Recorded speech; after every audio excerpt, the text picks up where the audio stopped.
Mesdames et messieurs, rebonjour et bienvenue pour cette nouvelle édition d'Autour du Monde, version Moyen-Orient, pour ce jeudi le 12 août 2021.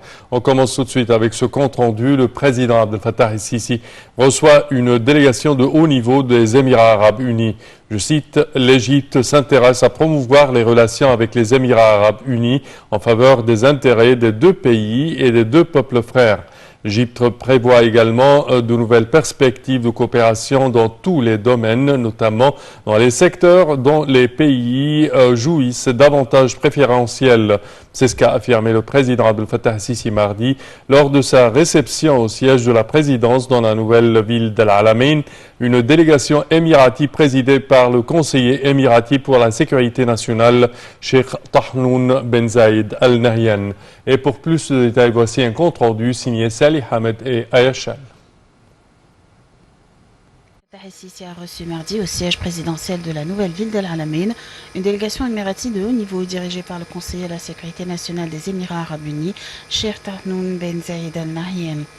La réunion a porté sur des questions relatives aux relations de coopération bilatérale, notamment en ce qui concerne les aspects économiques et commerciaux, ainsi que les efforts pour la promotion des investissements conjoints dans divers secteurs. Cheikh Tahnoun a pour sa part transmis au président el-Sisi les salutations du prince héritier d'Abu Dhabi, Cheikh Mohammed Ben Zayed Al Nahyan, saluant le climat commercial et d'investissement attractif en Égypte à la lumière du processus de développement global sous la direction du président el-Sisi, ce qui offre des opportunités sans précédent pour les investissements émiratis et étrangers au Moyen-Orient et en Afrique. Dans ce contexte, Cheikh Tahnoun a affirmé le souci des Émirats arabes unis de renforcer les cadres de coopération stratégique avec l'Égypte dans divers niveaux, ainsi que l'aspiration à étendre ces relations stratégiques aux générations futures. Le président el-Sisi a de son côté demandé de transmettre ses salutations au Cheikh Mohammed Ben Zayed, saluant la visite de la délégation émirati en Égypte, ainsi que le niveau avancé et la force des relations fraternelles entre l'Égypte et les Émirats arabes unis. Le chef de l'État a également exprimé le souci de l'Égypte à renforcer ses relations d'une manière qui contribue à la réalisation des intérêts des deux pays et des deux peuples frères et les perspectives supplémentaires de coopération dans tous les domaines, notamment dans les secteurs où les deux pays bénéficient d'avantages préférentiels visant à consolider les relations stratégiques des deux pays en tant que pilier de stabilité pour toute la région arabe. Et pour plus d'explications sur ce sujet, mesdames et messieurs, nous avons le plaisir d'accueillir au bout du fil Dr Passant Fahmi, qui est experte en économie et ancien membre du Parlement égyptien. Bonjour, Dr Passant. Bonjour, monsieur. Alors, si on parle des relations de solidarité, les relations économiques de coopération entre l'Égypte et les Émirats arabes unis, on parle d'une longue histoire.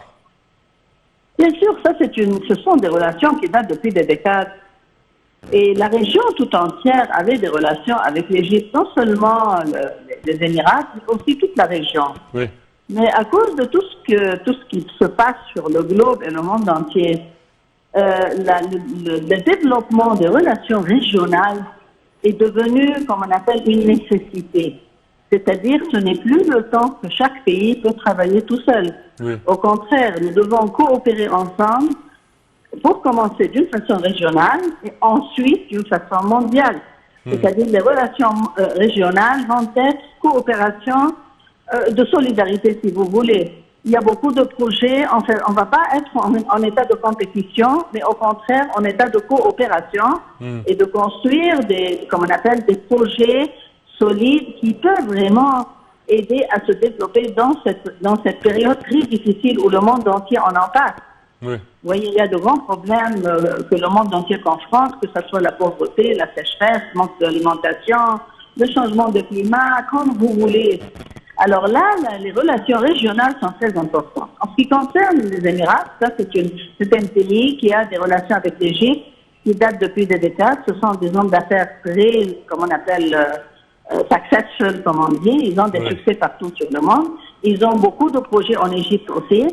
Et nous avons un grand projet, c'est de développer des nouvelles villes, surtout côte nord, à côté de la Méditerranée. C'est pour cela que M. le Président s'intéresse beaucoup à faire des relations avec eux en ce qui concerne ce genre de projet.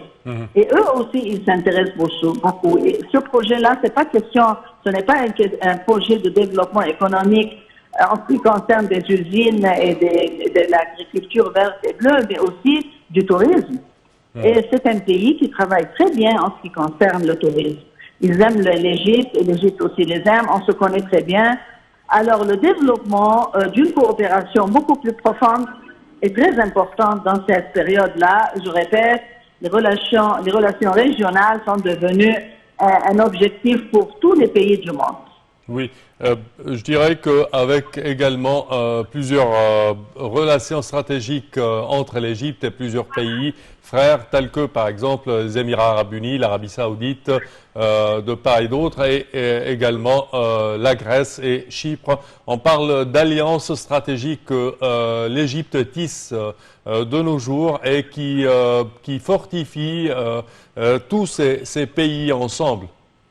Voilà, c'est pas question des pays arabes seulement, mais vous venez de mentionner un point très important. On a besoin, le monde entier a besoin de coopérer, surtout du côté technologique. Parce que oui, on peut avoir des ressources, des richesses, mais il faut admettre qu'on n'a pas la technologie avancée. Il y a d'autres pays qui ont la technologie avancée. Aussi la Grèce, le Chypre, ils ont une location géographique superbe en ce qui concerne l'entrée vers l'Europe. Alors la coopération régionale avec les pays du bassin méditerranéen, des pays arabes et du monde entier. Il y a 100 compagnies mondiales qu'on les appelle multinationales, cross-border, qui sont très importantes.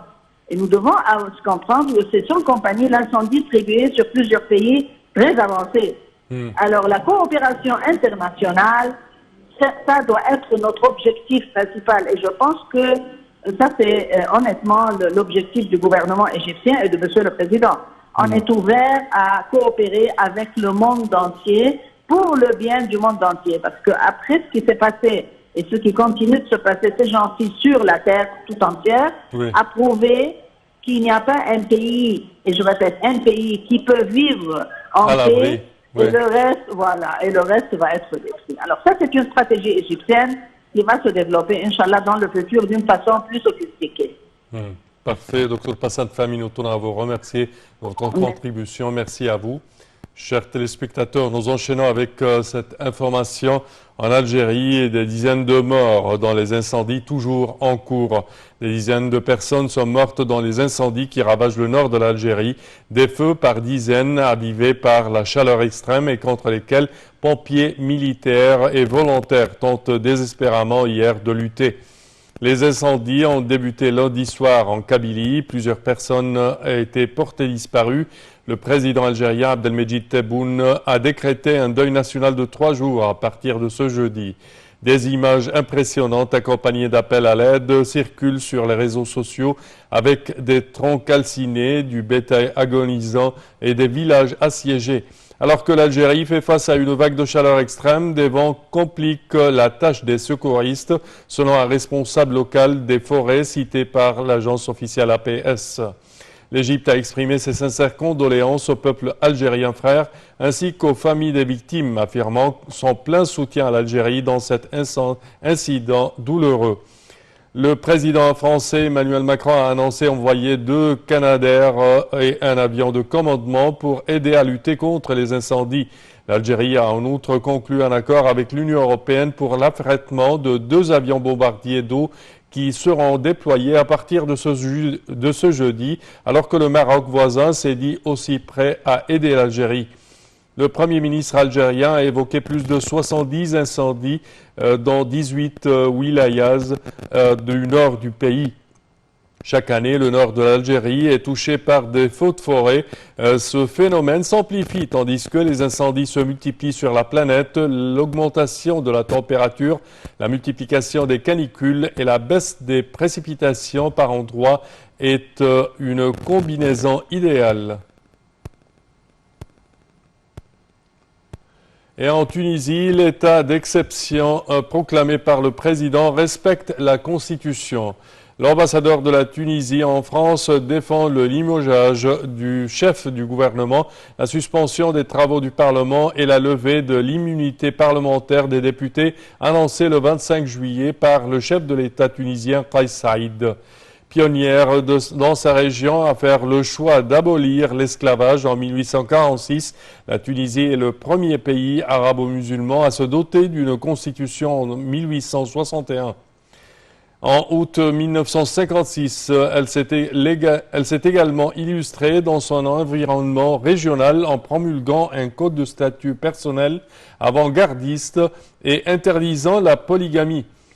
En janvier 2011, la Tunisie a encore une fois été au rendez-vous avec son histoire lorsque les Tunisiens, et notamment les jeunes, se sont soulevés courageusement et spontanément pour revendiquer liberté, dignité et justice, déclenchant ainsi le printemps arabe. Durant la dernière décennie, cette jeunesse a certes connu des acquis importants en termes de liberté, mais elle a vu ses rêves se heurter à la dure réalité socio-économique, rendant très compliquée la vie des plus démunis.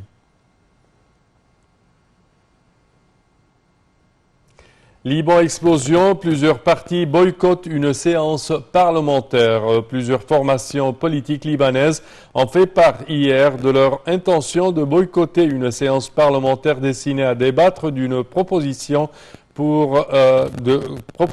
que ces détracteurs considèrent comme un moyen d'entraver les auditions de hauts représentants dans le cadre de l'enquête sur l'explosion de Beyrouth l'an dernier.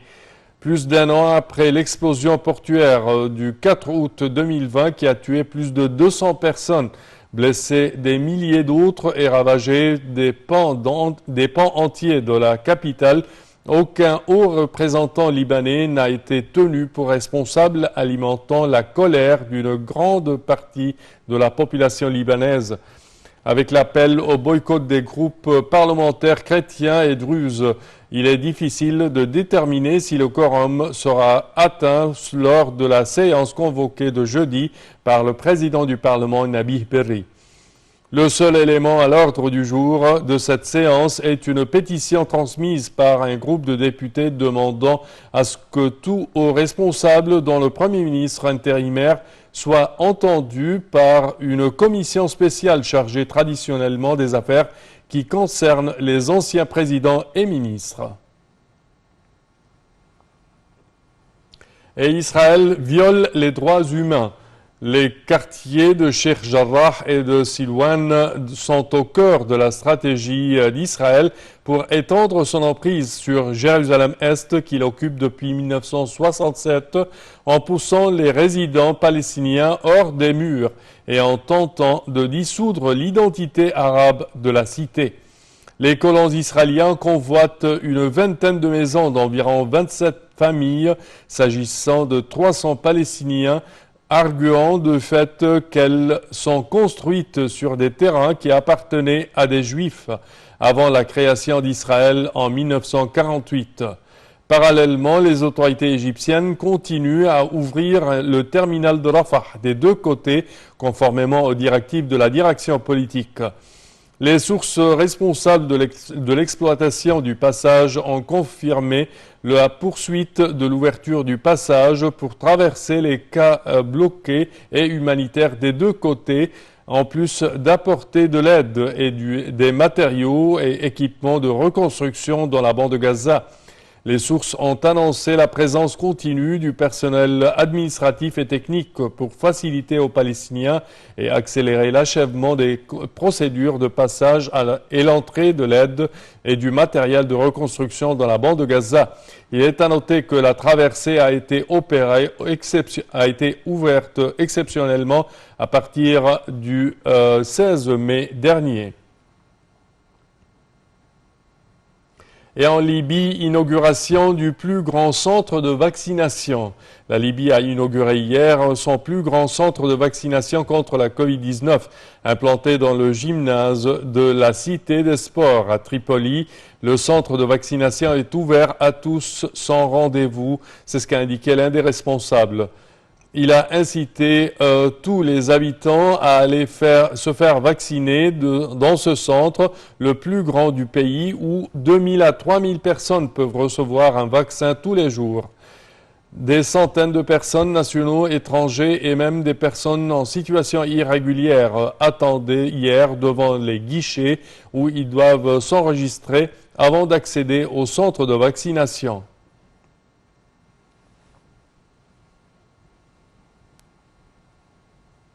Et en Irak, les défis d'un sommet régional historique en organisant fin août un sommet entre puissances du Moyen-Orient. Le Premier ministre irakien veut redonner à Bagdad un rôle de médiateur dans la région malgré les fractures.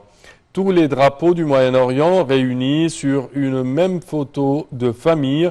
L'image a de quoi surprendre et pourrait se révéler historique dans la zone décrite pour ses fractures ces dernières années. Bagdad a annoncé l'organisation de ce sommet régional fin août. Je cite, une première étape, un début de discussion plutôt qu'une fin en soi, avec pour objectif de réduire les tensions et de promouvoir la paix, selon un diplomate irakien.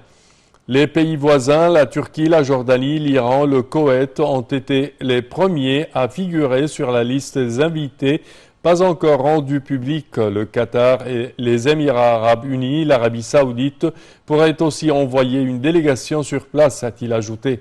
L'Irak, pays haut, a l'intérêt à faire retomber les tensions entre les deux grandes puissances de la région, étant la cible de milices chiites plus ou moins affidées de Téhéran. Entre 2014 et 2018, l'ancien Premier ministre Haïdar al-Abadi avait déjà poussé en vain pour qu'un tel sommet voie le jour. Et le président iranien présente un gouvernement conservateur et uniquement masculin.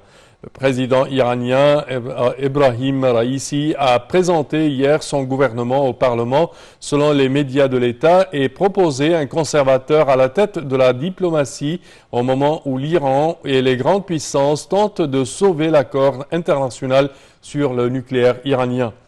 Hossein Amir Abdullahian a été choisi pour remplacer Mohammad Javad Zarif en poste depuis 2013 et artisan côté iranien de l'accord sur le nucléaire avec l'ex-président modéré Hassan Rouhani.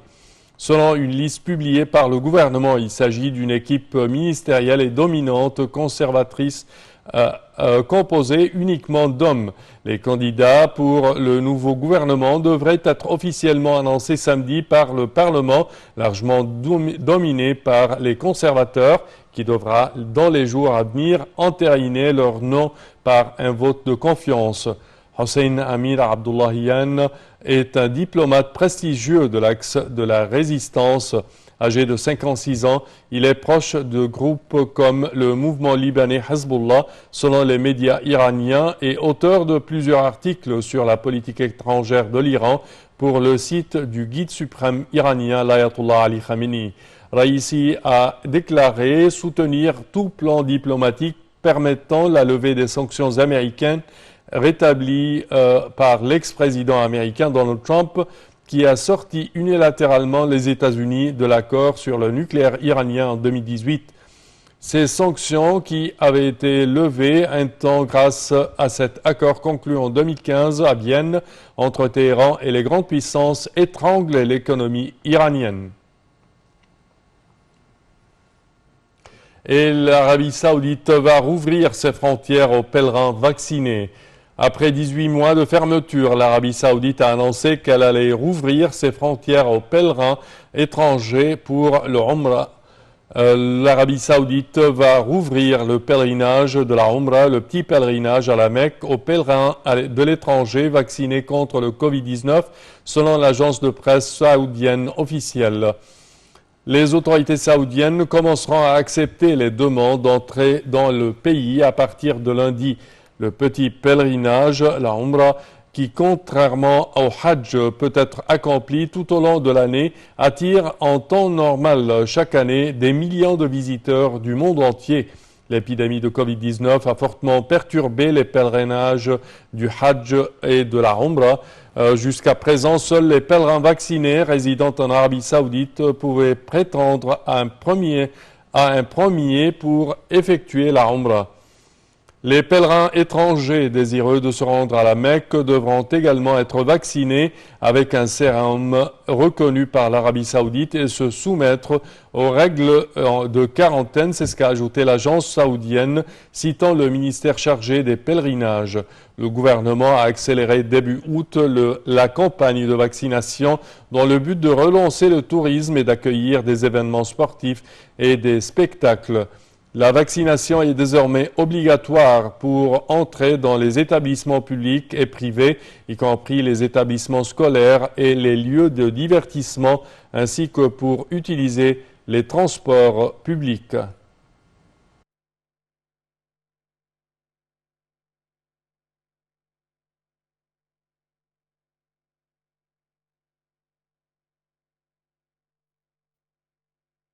Et ceci conclut, chers téléspectateurs, notre édition d'aujourd'hui de Autour du monde, version Moyen-Orient. Je vous remercie de votre attention et je vous donne rendez-vous la semaine prochaine à la même heure. Merci à vous.